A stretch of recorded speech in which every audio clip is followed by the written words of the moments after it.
Halo semua, ya berjumpa lagi dengan saya di akhir pekan ini di channel YouTube Winnerstocks Indonesia bersama saya Erwin Supandi, ya founder dari winnerstocks.id. Bagaimana kabar Bapak Ibu semua hari ini? Pertandingan kemarin luar biasa seru ya.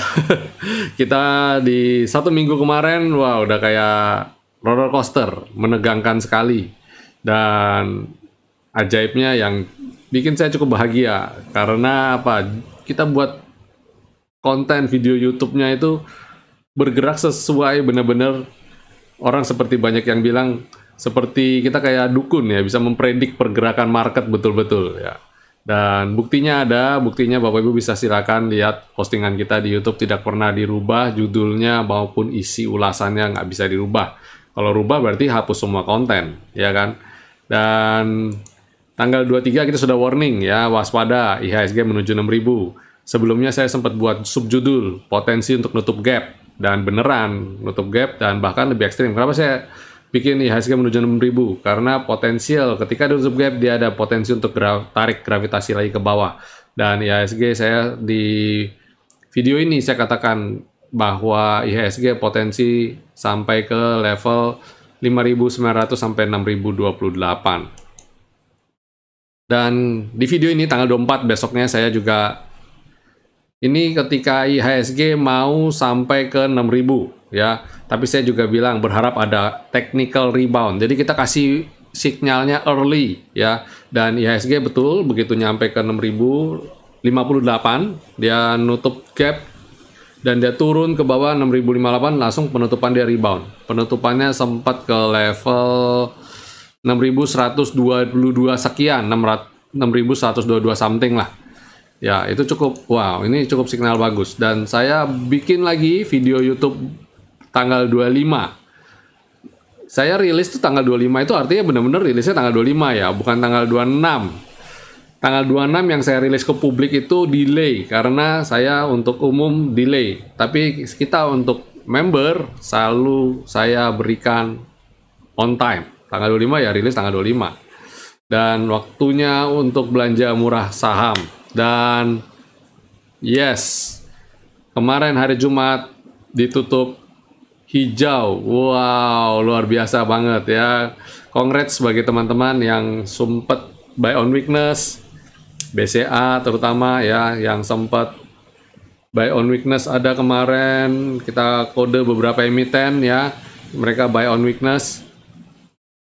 Dan kemarin IHSG naik ke level 6195, naik sebesar 1,19%. Ya, itu keren banget ya.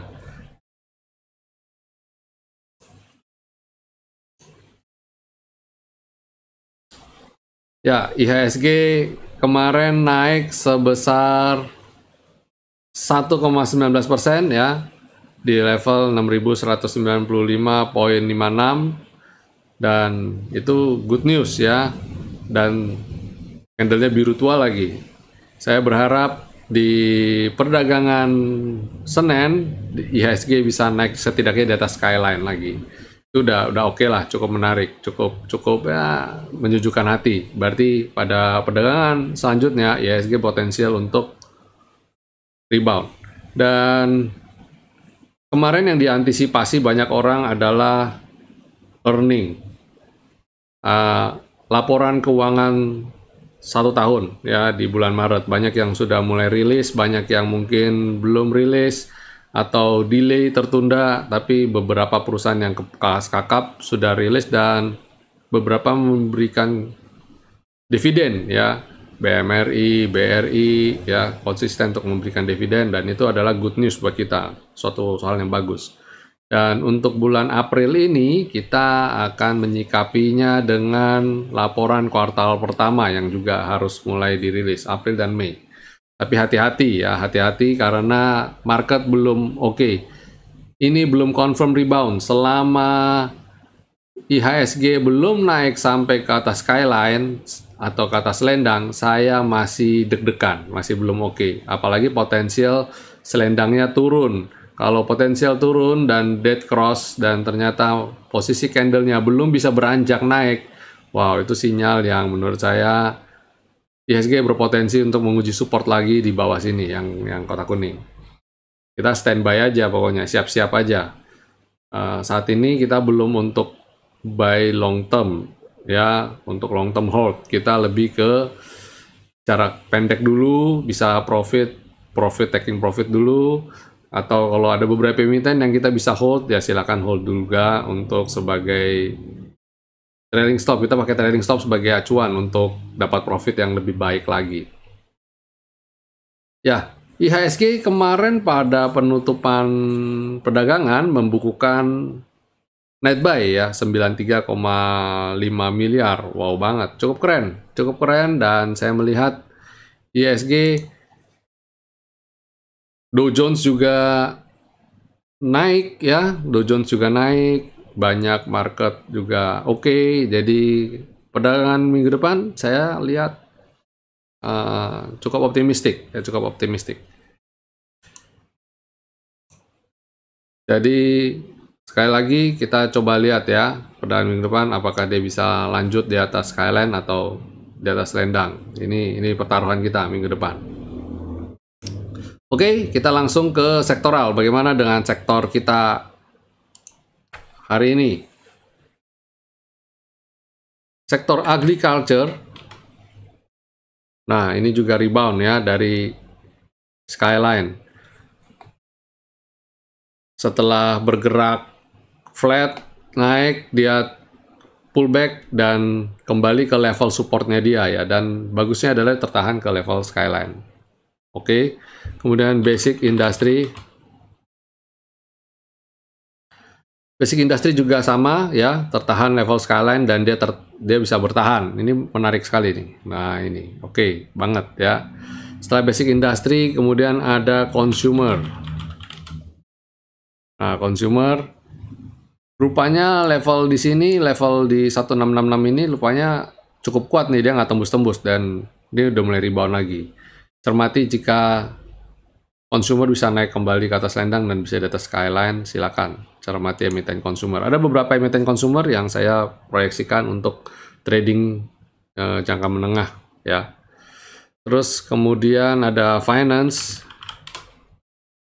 Finance juga pelan-pelan mulai rebound, tapi masih belum oke ya. Sama seperti IHSG, harus ada di atas skyline dan selendang baru oke. Kalau sebelum itu belum oke. Habis finance ada infrastructure. Wow, infrastructure keren ya. Begitu luar biasa tuh, nempel plek sama skyline dan dia rebound ya. Benar-benar tertahan dan dia rebound. Cakep sekali. Miscellaneous industry. Wow, ini juga sama, V-line-nya juga sangat kuat ya, bolak-balik terjadi dia rebound. Kita berharap dia bisa lanjut lagi nih. Setelah berapa kali uji coba ini, masa nggak rebound. Kemudian ada mining. Wah, ini juga sama ya, V-line. Siapa yang cuan dari mining kemarin ya? Kita trading Inco dan Antam. Live trading recommendation ya, ketika pas lagi market berjalan jam 9.30-an atau lebih, kita langsung saya komando untuk rekomendasikan itu. Kemudian sektor trade, wow ini juga sama ya, skyline ya, kena skyline dia rebound. Dan terakhir property, sama, kena V-line dia langsung rebound juga. Kita bisa lihat ya betapa support trading sistem kita bisa menjadi support yang baik ya untuk pergerakan candles. Ingin berinvestasi saham tapi tidak tahu mau beli saham apa? Bingung kapan harus beli dan jual? Lebih sering rugi daripada untung? Yuk gabung aja bersama kami di winnerstock.id.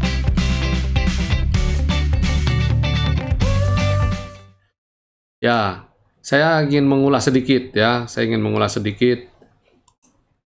Banyak di antara yang datang kepada saya. yang japri ya untuk berminat untuk bergabung menjadi membership Winner Stocks Indonesia. Dan banyak diantaranya yang bertanya, bagaimana sebagai acuan apa untuk kita trading ya, fundamentalkah atau teknikal? Dan saya di sini tidak mau membahas atau membanding-bandingkan antara suatu analisa teknikal lebih unggul daripada fundamental. Saya tidak membanding-bandingkan itu.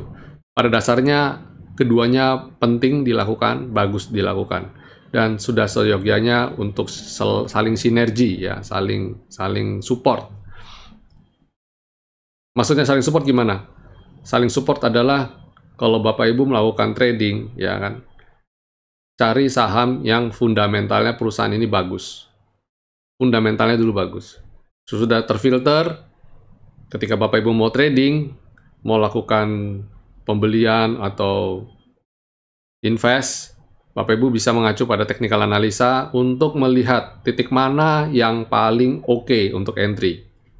Jadi kita tidak beli di pucuk. Lalu targetnya sampai berapa dan kapan harus stay hold berapa lama. Nah, tapi dari sisi fundamental kita bisa lakukan itu berdasarkan data dari perusahaan, sekuritas, ada rekomendasi dari sekuritas, ada rekomendasi dari banyak. Saya rasa di YouTube juga banyak sekali konten-konten yang membahas mengenai fundamental dan lain sebagainya. Tapi saya katakan satu hal bahwa fundamental itu berbicara mengenai kinerja masa lampau. Jadi fundamental itu adalah lagging indikator. Sudah terjadi sebelumnya. Contoh tadi saya sudah bilang yang perlu kita cermati hari ke depan ini adalah laporan keuangan kuartal pertama setelah bulan Maret laporan keuangan tahunan sepanjang 2020 dan bulan April adalah kuartal pertama. Ini adalah kinerja yang sudah terjadi ya. Saya sudah pernah bahas ini di beberapa video sebelumnya. Ketika ini kan orang banyak membahas mengenai kenapa kok market bulan Maret kok kurang bagus ya Pak ya? Bukankah laporan keuangannya oke? Laporan keuangannya walaupun kinerjanya turun tapi masih membukukan profit dan sebagainya. Ya, kacamata orang berbeda-beda. Kalau thinking positif, dia akan melihat ya pandemi gitu loh. Jangan bandingkan dengan tahun 2019 yang kinerjanya kinclong. Nah, ketika pandemi bisa profit aja udah bagus, ya bisa survive aja udah bagus. Kita nggak harap bagi dividen. Tapi ternyata market berbicara lain. Contoh Bank BTN. Bank BTN profit, tapi memutuskan untuk tidak bagi dividen dulu, gitu kan? Terus alhasil bagaimana kinerjanya? Langsung sahamnya koreksi. Nah, itu ekspektasi pasar namanya ya. Jadi kita itu susah ngomong ya di industri ini. Pilihannya adalah kita trading atau invest gitu ya. Kalau invest ya mungkin orang jadi banyak berharap terhadap dividen. Nah, tapi ternyata orang banyak yang trading. Kenapa? Karena dari situ saya melihat sentimen-sentimen kecil yang menurut saya tidak mengganggu secara fundamental, tapi membuat kinerja sahamnya begitu volatile. Naik turunnya membuat sahamnya jadi volatile, naik turun ya. Padahal sebenarnya kita nggak perlu sampai begitu. Kalau kita trading ya, kalau kita invest santai-santai aja. Mau ya kita lihat kinerja keuangan ini kan lagging indikator ya. Kita lihat 2020. Apakah kinerja 2020 mencerminkan kinerja 2021 kan ya belum tentu. Apakah mencerminkan kinerja 2022 juga belum tentu. Atau apakah nanti tahun 2021 atau 2022 kinerjanya bisa kembali ketika sebelum pandemi. Nah, ini dia. Belum tentu. Contoh sektor finance. Sektor finance ini lagi disruptif. Bapak Ibu, Kalau follow Instagramnya kita, Winner Stocks Indonesia, saya ada posting beberapa kali waktu ini, saya lebih tekankan pada bank digital. Yes, kalau ngomong bank digital, nggak jauh-jauh dari Arto. Arto tuh bank apa tuh dulunya? Buku berapa sih? Nggak bisa disandingkan dengan BCA, BRI, BNI, Bank Mandiri, ya. Nggak bisa. Arto itu, aduh, bank lapis keberapa lah saya nggak tahu. Tapi karena dipoles sedemikian rupa, perbaikan kinerja, dan ini bukan perbaikan kinerja loh, kinerjanya belum baik. Future akan baik. Jadi ini sentimen massa. Terus orang berlomba-lomba invest di sana. Nggak cuma investor lokal. Bahkan pemerintah Singapura pun beli sahamnya, invest di situ. Dan tiba-tiba nilai buku Bang Arto naik drastis. Kalau nggak salah sekarang sudah masuk di buku 2 Bang Arto. Dengan valuasi Bang Arto dengan kecukupan modal. Tapi kinerjanya beneran bisa melampaui BCA, BRI, dan Bank Mandiri. Kita belum tahu. Kita cuma lihat ekspektasi pasar. Apakah nanti, kan katanya duit dari Gojek dan Tokopedia akan ditampung di Bang Arto. Benerankah? Kita nggak ada yang tahu. Lagi-lagi tuh, kinerjanya apakah sesuai? Sekarang gini, oke lah, anggap ya, Bang Arto kinerjanya 2021, 2022, bahkan mungkin future sampai 2030 akan kinclong. Terus bagaimana dengan nasib bank konvensional? Yang saat ini, kita nggak tahu peralihan teknologinya menjadi bank digital, atau selain peralihan menjadi bank digital, mereka juga beralih disruptif usahanya. Banyak sekali perbankan yang masih mengandalkan usaha dari kucurkan kredit simpan pinjam, APR. Nah, sedangkan kita nggak tahu nih, Bang Arto akan masuk ke industri yang apa? Apakah cuma hanya based on fee aja? Hanya mengandalkan income dari fee doang? Kita nggak tahu. Kalau bicara mengenai fee, tentu saja saat ini BCA masih rajanya, ya. Kita tahu kan, BCA begitu luar biasa. Adminnya di rekening kita yang dipotong berapa banyak, dan itu income based on fee aja. Nah, kalau Arto mungkin nanti ke depannya dari transaksi digital, ya, dari GoPay, dari mana lagi? OVO, tapi kita nggak tahu. Lah, ini OVO dan GoPay ini kan dua entitas yang berbeda sebenarnya.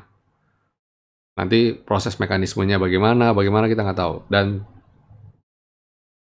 itu tantangan ke depannya. Jadi banyak industri yang akan disruptif.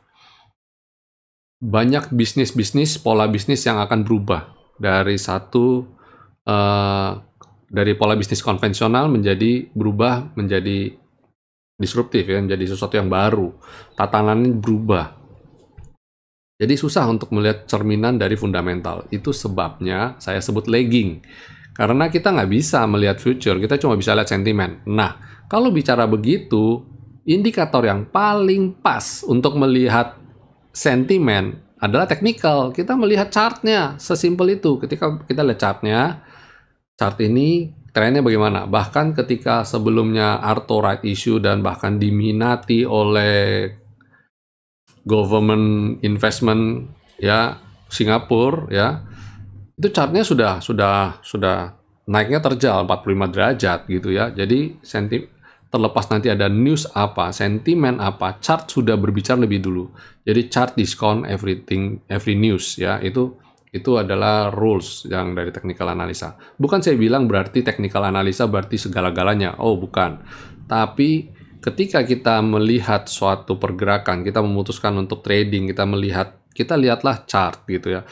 Tapi fondasi utama kita melihat juga fundamentalnya. Tapi kalau kita bicara fundamental, orang nggak ada yang berani beli Arto ketika di awal-awal dia masih di level mungkin Arto berapa? Sampai 1000-an bukan sih?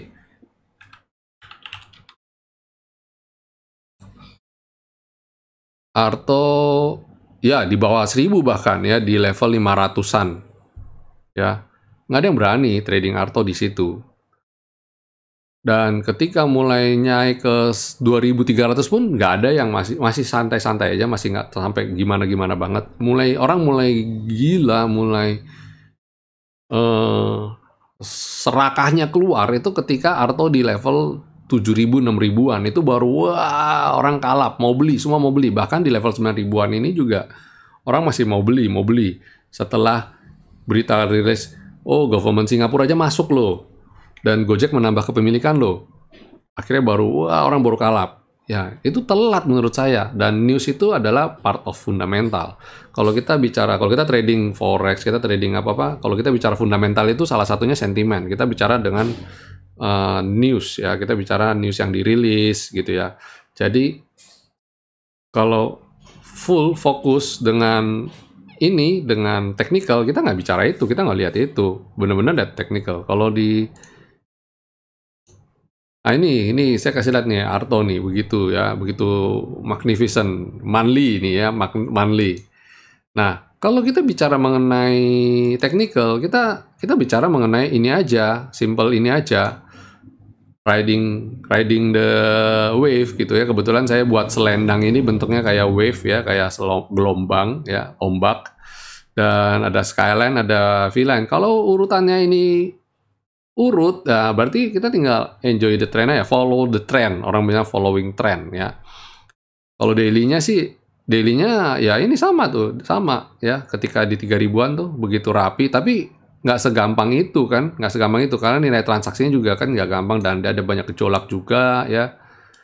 Dan naik turunnya juga, nah ini sempat naik turun. Nah kalau kayak begini bagaimana? Nanti saya akan ulas. Arto kemarin kita rekomendasikan ya, beberapa waktu yang lalu saya rekomendasikan tanggal 24 saya rekomendasikan Arto. Nih, tanggal 24 saya rekomendasikan Arto dan ketika dia mantul dan buktinya hari ini ya mantul gitu kan. Jadi rekomendasi kita berdasarkan teknikal. Jadi itu sebabnya saya mengajak teman-teman bagi yang baru mau masuk ke dunia saham ya, dunia saham. Kan banyak yang tanya jadinya, Pak, belajar yang mana dulu nih gitu kan. Kalau saya bilang dua-duanya penting. Tapi daripada kita menghafal rumus atau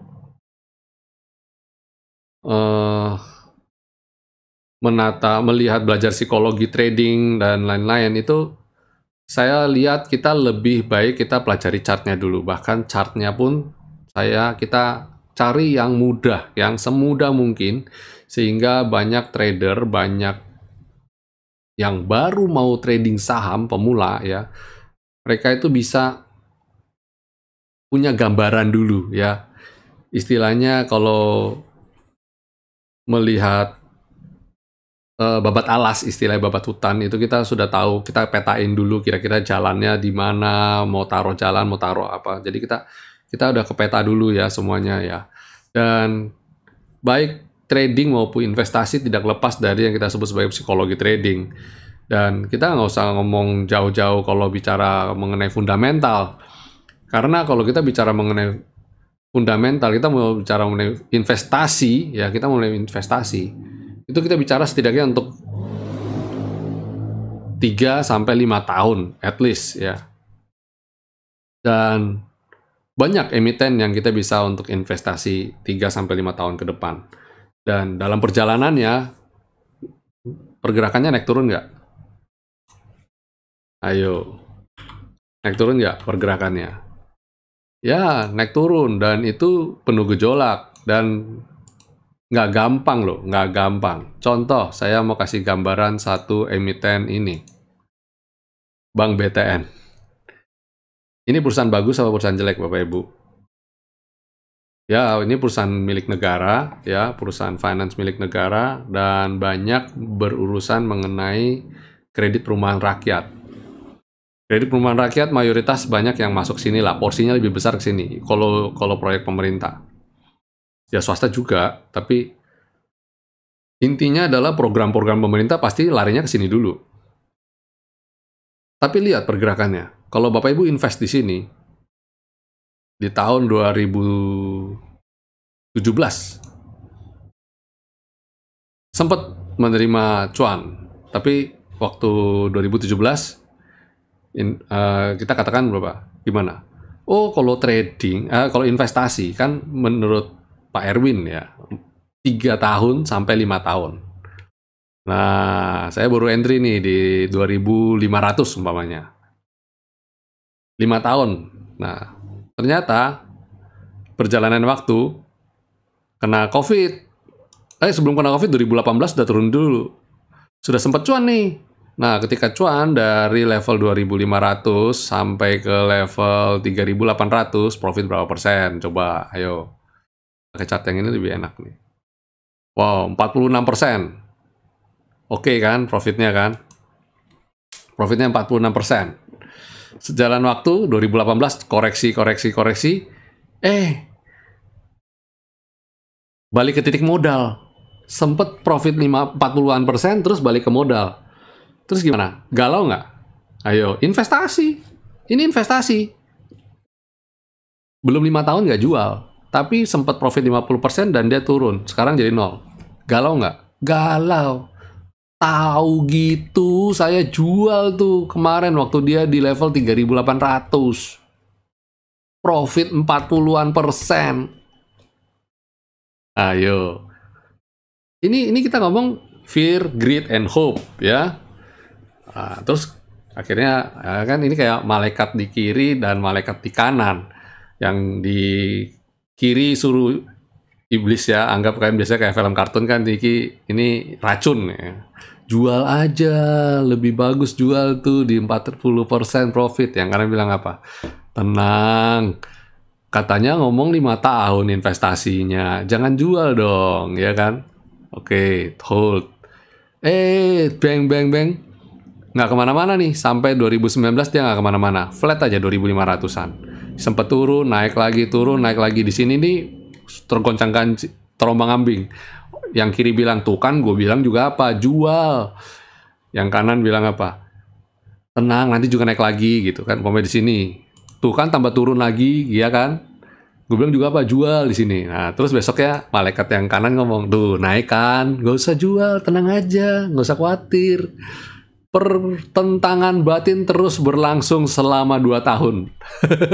Sampai 2019, dan ketika akhir 2019, mulai masuk, ini Agustus ya, ketika mulai 2019, Agustus, September mulai turun.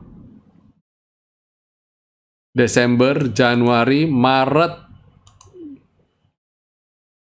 April, bahkan puncaknya di bulan Maret. Bam, ya.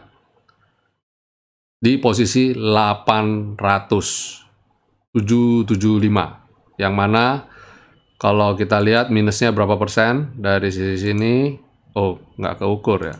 Coba lihat. Dari ini sama nih, sini ya kira-kira di sini. Sampai ke 775 minusnya nyaris 70%. 70% dari level ini, belinya di level ini. Ini yang saya bilang tadi 2.500-an. Ya.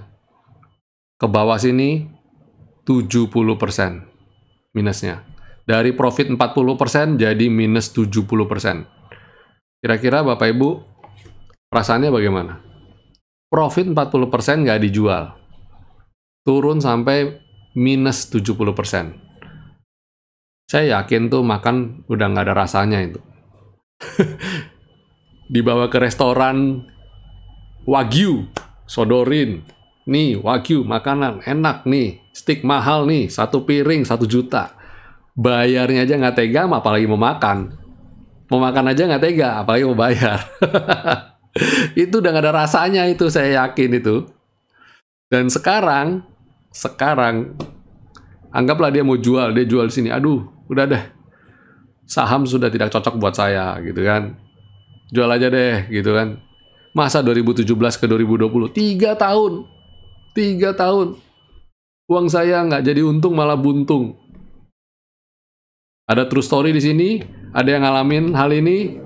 Komen, ya, tulis komen. Kita saling bertukar cerita. Terus, cut loss. Iya. Dah. cut loss aja dah, ganti saham lain. Kalau gantinya tepat, gantinya tambah bikin ambiar gimana?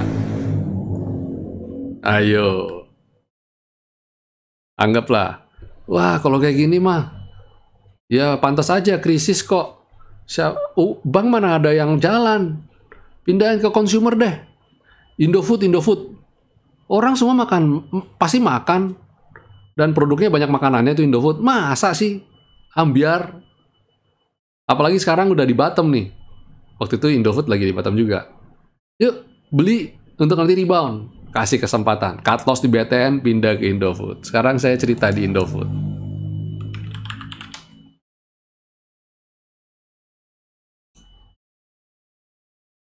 Di bulan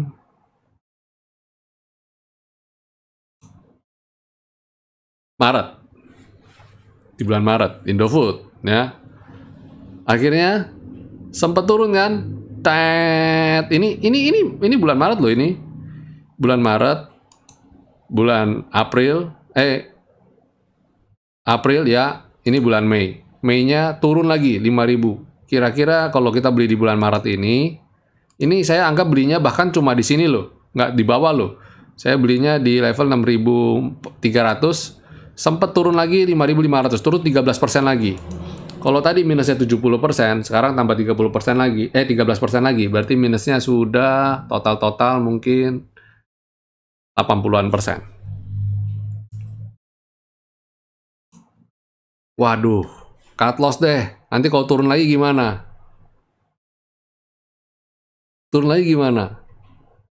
Akhirnya jual, dia begitu cut loss di bulan Maret, Indofood, pindah Indofood. Terus Indofood dia bulan Mei, dia balik ke BTN lagi deh. BTN rebound ternyata. Ya, BBTN rebound. Di bulan Mei, habis itu rebound. Pindah. Wah, ini tepat deh. Kalau pindahnya BTN, tepat. Karena apa? Dia rebound. Tapi modalnya udah kegerus, mentalnya udah kegerus, udah ambil habis-habisan. Untung dia pindah ke BBTN. Setidaknya sekarang kondisinya dia masih naik. Kalau dia pindah ke BBTN, kalau dia pindah ke tempat lain, anggaplah, wah saya nggak mau deh yang berbau perumahan. Lagi krisis, siapa yang beli rumah? Gitu kan. Dia nggak pindah ke BTN. Ini kan bulan Mei nih. Pindah ke BNI deh. Kan BNI sama BMRI, orang bilang BNI lebih slow. Lebih aman. Nah, sempet ya naik. Bang. Good ya. Kalau dia lebih bagus lagi, dia pindah ke BRI. Naik bahkan sudah ke titiknya ketika belum pandemi. Ya, itu true story ya, bukan saya, tapi banyak orang ngalamin hal seperti itu. Jadi ketika kita bicara mengenai fundamental, orang waduh susah untuk penting, tetap harus ada psikologi tradingnya, harus punya ada psikologi, bukan psikologi trading, tapi psikologi investasi, dan itu nggak gampang. Ketika market di bawah naik turun, memiliki keteguhan ya bahwa market pasti akan someday akan membaik, bahkan yakin bahwa investasi saya ini akan baik. Tapi sebelumnya kan kita harus hitung-hitungan dulu, kita harus mencari dulu saham mana nih yang oke, yang bagus. Kalau kayak tetap stick di BTN sampai hari ini, investasi 2017 sampai hari ini 4 tahun belum kemana-mana loh, masih minus ya, masih minus. Nih belinya di sini 2.500, sekarang per hari ini masih 1.845. Kalau belinya di level ini 2.500 sampai sini, ini masih minus 30-an persen. Masih minus 30%. Nabung 4 tahun minusnya 30%. Nah, itu dia. Jadi Bapak Ibu, pemilihan saham juga penting berdasarkan fundamental. Nggak ada yang salah dari BBTN, fundamentalnya juga bagus.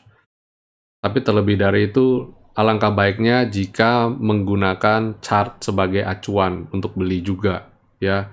Dan itu penting karena melalui chart kita bisa putuskan, kita bisa tahu kapan waktu titik terbaik yang beli. Setidaknya ketika dia posisinya sudah koreksi, kita harus tahu kapan harus keluar dari market. Off market sedemikian, harus cepat off market. Supaya apa? Kita menyelamatkan uang kita, investasi kita, waktu kita. Itu yang penting. Waktu itu penting loh. Waktu itu nggak bisa kembali soalnya. Kita nggak bisa ambil kembali. Dan investasi kita, return kita itu, energi kita itu kan bisa kita upayakan untuk kembali. Tapi waktu nggak bisa kita kembalikan. Wah, tahu gitu di tahun 2017 saya investnya ini. Mana bisa? Reset, kita pindah pakai time travel, pindah waktu, kembali ke 2017 untuk beli saham yang lain. Kan nggak bisa. Jadi harus, Bapak Ibu harus benar-benar memilihnya dengan seksama. Ya, banyak analisa fundamental yang ada di konten YouTube, silakan Bapak Ibu lihat. Tapi sekali lagi, proses pemilihannya juga nggak gampang. Yang satu A bilang ini perusahaan ini bagus, yang B bilang ini perusahaan ini bagus, yang C bilang ini bagus, yang D bilang ini bagus. Atau kalau nggak kasih 10 komplit, ini 10 rekomendasi saham yang memberikan dividen yang paling keren. Pilih dari 10 juga nggak gampang. Contoh BTN ini rutin loh kasih dividen. Tapi di tahun 2020 ini, 2021 dia nggak kasih dividen. Akhirnya gimana? Gigi jari dong. Katanya kasih dividen, sekarang nggak bagi. Jadi pemilihan saham penting. Akhirnya gimana? Akhirnya kalau saya bilang kembalikan semuanya ke chart. Karena di technical kita bisa melihat menggunakan time frame yang lebih pendek. Kita analisa dengan time frame yang lebih pendek. Ini saya kan kasih chartnya, tadi kan chartnya weekly dan monthly. Betul ya? Weekly dan monthly. Sedangkan kalau Bapak Ibu menggunakan time frame yang lebih pendek seperti daily misalnya, kita bisa mendetek pergerakan awal lebih dini. Lebih dini mendetek, terus udah gitu kebetulan kemungkinan dia ke depannya prospeknya bakal bagaimana. Ada teknik yang kita sebut sebagai trailing stop untuk jaga supaya keuntungan tetap ada, dan kita sebut sebagai stop loss untuk menjaga supaya stop loss kita punya kerugian juga tidak terlalu dalam. Nah, saya ajak Bapak Ibu kembali lagi. Itu sebabnya banyak di antara Bapak Ibu yang kalau bertanya, penting mana technical analisa atau fundamental? Saya bilang tetap sama-sama penting, tapi technical untuk supaya kita bisa memantau day by day. Apalagi banyak teman-teman kita yang baru pertama kali bergabung untuk trading saham, ya. Tahun Februari kemarin katanya KSEI ya mencatat pertumbuhan nasabah baru itu 2 juta orang loh. 2 juta orang nggak main-main. Banyak sekali. Dan banyak diantaranya yang terus kemarin ada berita dirilis orang bunuh diri gara-gara investasi saham. Aduh, jangan men, jangan. Jangan sampai. Selalu masih ada hari esok ya. Masih ada hari esok. Jadi belajarlah, belajar. Jangan sampai nanti galau sampai kayak begitu. Mengambil jalan pintas. Yang diambil jalan pintas selesai, habis, ya udah ke surga. Ya kalau ke surga, kalau katanya kalau bunuh diri kan jatuhnya ke neraka. Tapi bagaimana dengan keluarga yang ditinggalkan, anak, istri, orang tua? Mereka yang menanggung beban itu.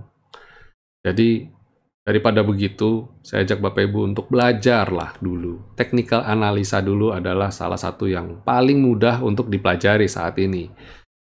Kita jangan berpikir terlalu ideal. Semua-muanya mau dirangkum dalam satu momentum. Kita mulai dari baby step dulu aja, langkah anak kecil dulu aja.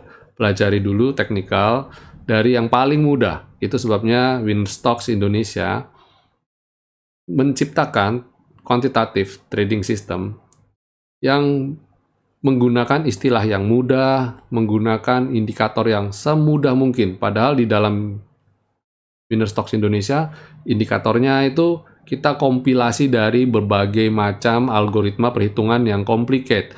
Tapi kita bikin semudah mungkin sehingga Bapak Ibu bisa mempelajari technical analisa dengan mudah juga gitu loh. Jadi kalau ibarat kata belajar mobil, lebih baik mobil matic apa mobil manual, kalau buat saya yang penting bisa kendarain mobil biar jalan dulu. Urusan nanti sudah mahir mau jadi pembalap urusan belakangan, ya kan? Tapi pakai mobil matic kita kuasain dulu, kita bisa pakai mode transportasi dari satu tempat ke tempat lain dengan aman, dengan baik. Bisa untuk cari duit juga buat yang mau drive Grab atau drive Gojek. Bisa juga untuk jadi mata pencarian ya tadi, dan banyak hal lainnya. Nggak mesti langsung kita mesti ideal dari manual dulu atau sebagainya. Ya itu sharing pemikiran saya di akhir minggu ini berdasarkan rangkuman pertanyaan yang masuk, berdasarkan kita melihat kondisi market yang begitu bergejolak sepanjang minggu ya, naik turun begitu drastis. Saya harap Bapak Ibu bisa mendapat tercerahkan, bisa mendapat suatu gambaran ya pentingnya mempelajari teknikal analisa ketika berinvestasi di pasar modal. Oke, ya. Sekarang kita akan masuk ke rekomendasi saham ya. Saham apa aja sih yang bisa kita perdagangkan di hari Senin? Kita coba lihat ya. Saya sudah rangkum tadi ada beberapa emiten yang bisa kita lihat ya untuk besok. Pertama, salah satunya adalah Bank BTN ini. Ya, kenapa saya ulas BTN? Karena saya cermatin pergerakannya, saya analisa. Jadi kalau saya kasih rekomendasi itu, saya nggak cuma sekedar asal ya. Kita pelajari. Saya pelajari, lihat rekomendasi. Ini bisa nggak, layak nggak untuk jadi rekomendasi? Dan Bank BTN ini sudah mulai ada tanda-tanda rebound ya, ada tanda-tanda rebound dari ini indikator. Jadi penting untuk kita lihat ini mulai gejala mulai itu bukan berarti besok Senin langsung beli ya. Ini masih dead cross ya, masih dead cross dan saya menunggu candle ini bertemu dengan selendang dan dia bisa di atasnya kayak gini lah setidaknya ya. Kalau member VIP tahu kode saya, maksud saya dia udah tahu ya kapan, harus tunggu kapan untuk masuk entry terbaik di Bank BTN ya. Saat ini kita masuk watchlist dulu, masuk watchlist ya. Jadi BTN menarik untuk disimak ya. Kemudian selain Bank BTN ada Indofood. Nah, Indofood juga bagus, berhasil rebound di atas V-line, yang mana V-line merupakan tren medium to long term dan dia sudah bisa di atasnya. Itu bagus ya, silakan cermatin. Walau begitu, areal belinya tetap kita buy on weakness lebih baik ya. Jadi kalau bisa dia breakout, kita bisa ngejar. Kita di grup saya akan kasih kode. Oke, kita boleh ngejar. Tapi lebih amannya kita nawar untuk dapat posisi yang lebih bagus. Tapi nawarnya juga jangan kebablasan. Ada level tawar yang mana ketika sampai ke situ malah tambah bablas. Ada yang kita bilang nawar, tapi ketika sampai sana dia mantul. Areal mana yang terbaik untuk beli? Ya, kalau dia di atas selendang, itu nawarnya. Jadi jangan nawar di bawah selendang. Kalau nawar selendang, di bawah selendang, ketika dia turun di jebol selendang, ya sudah, di end. Malah ambil, malah tambah ke bawah. Jadi nawar itu harus di atas selendang. Kalau dia bertahan di atas selendang, berarti dia masih aman untuk dibeli. Ya. Bagaimana jika belum punya indikator ini? Ya, silakan bergabung bersama kami, membership Winner Stocks Indonesia. Kami buka pendaftaran, ya silakan. Klik deskripsi, ya. Deskripsi, kalau ada panah kecil itu deskripsi, atau nanti silakan hubungi atau lewat iklan. Nanti kita juga ada iklan, ada video. Nanti di akhir acara akhir video ini saya akan tampilkan video bagaimana sih cara mendaftar ke Winner Stocks Indonesia. Dan banyak benefit yang akan Bapak Ibu dapatkan ketika bergabung bersama kami Winner Stocks Indonesia.